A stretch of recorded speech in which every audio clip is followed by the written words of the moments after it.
તો હું કે લફંગો આજે આપણે વાત કરવાની છે ગુજરાતમાં હાલ એક કોન્ટ્રોવર્સીમાં કંઈક એવું છે કે હિરેન પટેલ જે ગુજરાતનું ચોથું ઇન્ફ્લુએન્સર છે એને દારૂ પીને ગાડી ઠોકી હતી.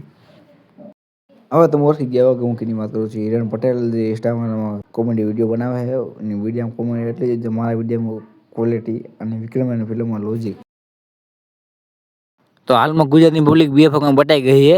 એક પબ્લિક જે હિરેનને કૂતરાની મારવા માંગે છે અને એક પબ્લિક જે હિરેનને ડિફેન્ડ કરે છે.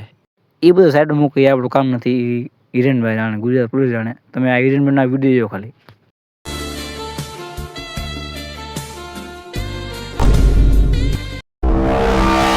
હાલો હા ભાઈ બોલ ને. શું કે ભાઈ શાંતિ? હા બસ જો શાંતિ હો. હા એક કામ હતું. આજે હાલ વાંધો નહીં પતાઈ લે પછી ફોન કરી. અરે હિરેનભાઈ આ તો ઢાપલ દેખાય છે. કંઈક નવું વેટ કરો. આ માથી ઉપર નાખી દો. કંઈક તમારા તરફથી કંઈક નવું વેટ કરો. હાલો ઘણો ટાઈમ પછી વિડીયો આવ્યો પણ હવે જોશું આગળ. Bye bye.